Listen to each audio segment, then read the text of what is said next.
По шокот на 16 март во Кочани останаа само тагата и болката.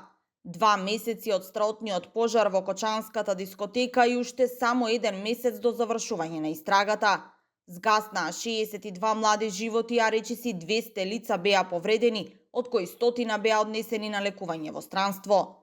И по 2 месеци од трагедијата, гневот и понатаму е преточен преку спонтани протести. Родителите и роднините на загинатите и повредените, поддржани од илјадници граѓани, и утре преку протестен марш за ангелите ќе побараат одговорност и неселективна правда.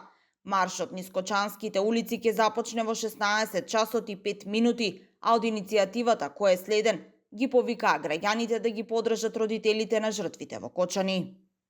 В сабота, 17 мај, со почеток од 16 часот и 5 минути, семејствата на починатите во клубот Пулс во Кочани ќе го организираат 6-тиот поред марш за ангелите.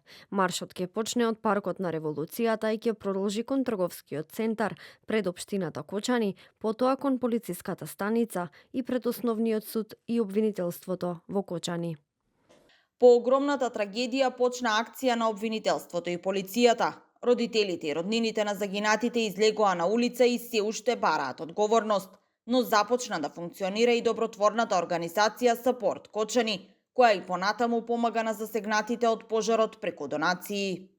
Заедничка сметка со единствена цел за еднакво распределување на донации на сите засегнати во настанот. Така да сите што сакаат да донираат, а не можат да се одлучат на кое лице или сакаат да намалат од плаќање на провизии, можат да ги уплатат парите на таа сметка, која што ќе биде објавена на Сапорт Кочани. И потоа моментално планираме еднаш неделно да ги пуштаме тие пари што се соберени и ќе бидат еднакво распределени до сите лица. Освен заедничката сметка, ова здружение веќе има и посебна наменска сметка од која донациите ќе бидат наменети за компресивна облека на повредените.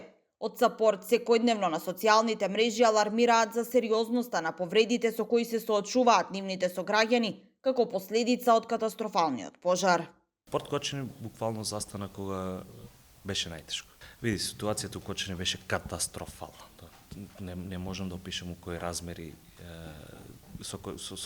не може да кажам со кој размер беше целата оваа трагедија, пошто ние сме многу мал град, имавме огромен број на хоспитализирани и огромен број на починати. Луѓе, донирајте, значи сите средства директно завршуваат кај оние кои најмногу и требат. Овде нема никаква бирократија, нема некој во средина да одлучува каде ќе одат. Сите сметки се излистани на страната, можат да погледнат и да одлучат на кој ќе донират. Од ова здружение алармираат и дека во Кочанската општа болница условите за лекување на повредените не се соодветни и дека недостасува стручен медицински кадар за вакви ситуации.